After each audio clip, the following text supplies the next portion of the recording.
Assalamu alaikum everybody, I pray that you guys are well and in the best of health. My name's Sam, I'm the internet's friendliest Arabic teacher, and a very warm welcome to the Arabic with Sam channel. So a very warm welcome to the first ever video in this little series that we're doing. We're kind of doing an Arabic book corner little series every Wednesday at 5 PM here on the channel. And the very first book that we have is actually this little book, right? A very nice little number called Chambers Arabic Vocabulary. And yes, what we're going to do in these videos is just talk about what these different resources are so that you students can be a bit more informed about them before you buy them, and you know which ones will aid you in your particular goals and stuff like that too before you actually buy them, because there's tons of kind of confusing language out there and different things that teachers say a lot of the time which confuses students more about what exactly different courses and different books actually teach. So I just wanted to open them up for you in these little series, answer any questions that you have, talk about why you might want to buy them, where you can get hold of them, and what they're really good for. So, this little book, as you can see, I'm not a particularly big human or particularly small human, it's just a sort of little book that sits in your hand like that. And, you know, this book, you get hold of it, I mean, it says on the back that it's £7.99. If you get hold of it in dollars, what's that, like $10 or something like that? But I have seen these sell for much cheaper than that on Amazon. You can probably get them secondhand for like £5, probably like $7 or something like that, if you buy them secondhand. And you know, there's no reason why it being secondhand would really take much value away from it. So essentially it is a vocab book, and it's organized into topics. It's not alphabetical at all. It's not like a dictionary, although it is a reference work. Do you know what I mean? It's not like a linear course. You know, it's not a course to accomplish a certain amount of vocabulary. It is a reference work. So you would have it on your desk and or on your bookshelf or whatever, and you would, if you just wanted to expand your vocabulary, or you wanted to, I don't know, it is really good, and I found it to be really useful when I was doing my degree, if I was writing an essay on a particular topic, right? Because it's organised into 66 topics, you know, I think there's it says on the back 7,500 words and phrases. Yeah, I mean, of each one of those 66 topics, there's probably 50 to 100 words, and maybe, you know, 5 to 10 phrases. So there's a lot more kind of individual words than there are phrases.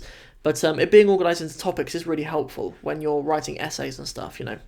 Like if I ever had to write an essay about agriculture or something, like I can come here and I can look at the list of topics, and you know, there's what is it? Chapter 28 is all about animals. 29 is about the environment. 30 is about what's the weather like. You know, so you know, as soon as you open it, there are obviously, you know, tons of topics in there depending on what you're writing about. It is really accessible for beginners, is something good to mention as well. It is definitely accessible for beginners. Something really nice about it is that there is a pronunciation guide in the front. A nice little pronunciation guide, a nice little key of vocabulary. And but you need to pay attention to that. Like, pay attention to that, or just make sure you have a good grounding in the Arabic script before you even open it, because with all of the lessons, there's no like transcript. There's no transliteration. There's no transliteration anymore. Like, it's all just, it'll give you a verb and it'll give you the Arabic, right, in the Arabic script. Yeah, there's no you know, there's no transliteration of any of the words after that. So, you know, as I say, you either need to have a good grasp of the Arabic script yourself, or you need to make use of it in the beginning. So other than that, it is definitely accessible for beginners. Something else that's nice is that harakat are included in the book as well.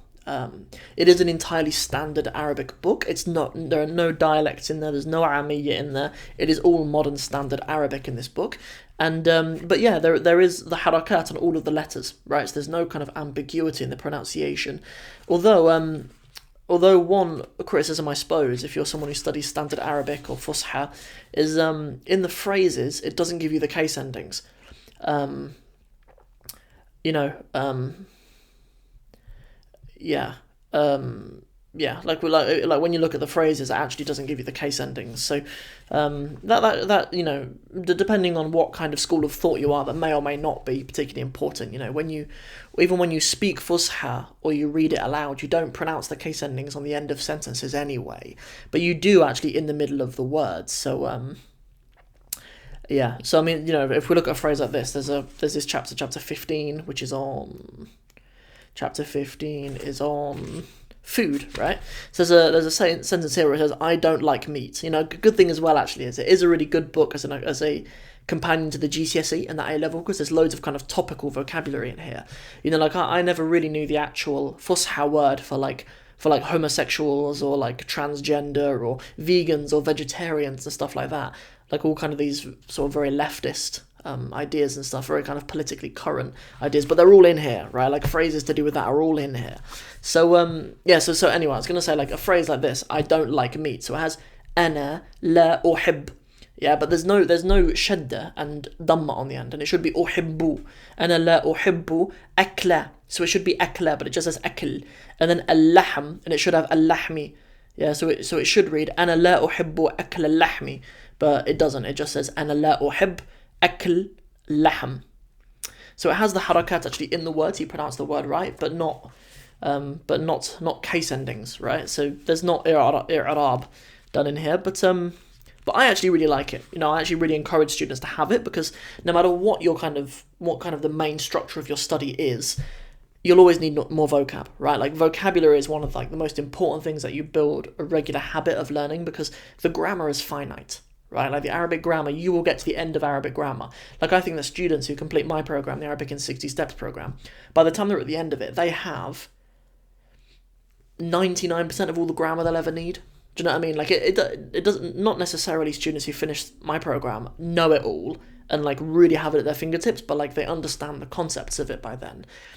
So it is finite, right? Like in a year or two, like you can pretty much cover all of the grammar, or at least the vast majority that you will ever need.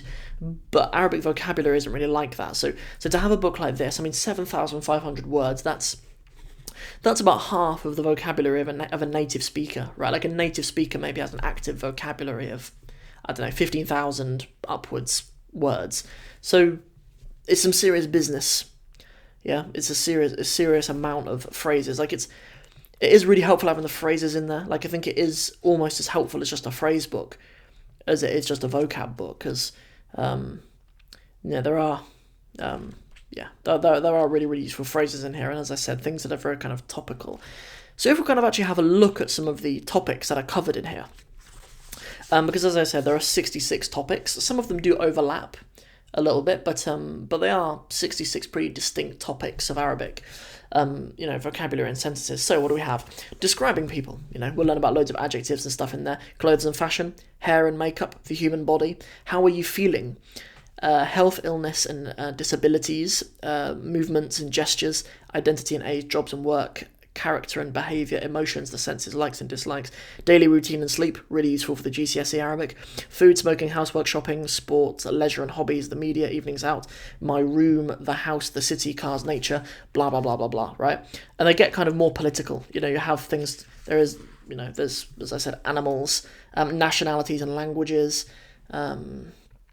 politics, topical issues, so there's loads of political stuff as well in there, so it is really good, right? Like it is a book that I really like, and I do very much encourage people to get hold of it if they are, particularly if they have if they want to fill in kind of the spoken gap in their Arabic. Students quite often who do programs like the Medina books or the Gateway books, or even my program as well to a certain extent, like there's kind of a gap missing of like modern vocabulary and modern use of all of that stuff, and it is a really cheap way just to bridge that gap, I think. So it is a nice little book. Yeah, you can obviously get hold of it yourself. You can have a look at it. If you do ever want to buy it, please use my link that I'll put in the description as well, because I'll get a commission on it, and that will help to support the channel and stuff too. So if you do want to buy it, you don't have to, but if you do want to buy it and you do think that that it would aid your studies, then go ahead and get it, inshallah. It's as I said, you can get hold of it on Amazon for like $5, I think. It'll say that will be available for like $2 or something. I think I had one written down that I saw that was like £2.77. But if it's that cheap, they'll always have more expensive packaging. So £5 are the cheapest probably. But as I say, it's a yeah. And another thing that is nice about a book with this much content is that it is well proofread. I haven't found a single typo in there. And, unfortunately, it is just very, very common to have typos, even books that are produced by very, very well-funded universities and stuff have tons of typos in. That's not unusual. You just have to kind of push through it a lot of the time. Like I remember when I was at university at SOAS, our course book and even our exam papers had tons of typos in them. And so it is nice just to see a book that's well... it's had a lot of time and attention put into it, and really good attention to detail. So yeah. So that's everything for this book. If you have any questions about it, please just put it in the comments below, and I'll do my very, very best to answer all of your questions on it. Hopefully I've covered all of the main things that you wanted to know about that book before getting hold of it. But I wanted this to be the first one in the little book corner series that we do, because just simply because of the importance of vocabulary. Before we end the video, I just want to tell you guys about next lesson. Next week, next Wednesday, we're going to be doing a walkthrough of the Hansveer Dictionary. This is a pillar of Arabic language study in the West. Obviously, it's available in English and it's available in German as well. And we're not only going to be talking next week about sort of what it is and what it's for, but actually how to use it as well. Because, recently one of the students on my program asked me if I could produce a list of Arabic root words. And her second question was, can you teach me how to use the Hansveer Dictionary? And I answered, well, the Hansveer Dictionary is, in essence, an alphabetical list of root words, right? So it's very timely that has come by. So next lesson we're going to be talking about the Hansveer Dictionary and how to use it. So I hope you're looking forward to it.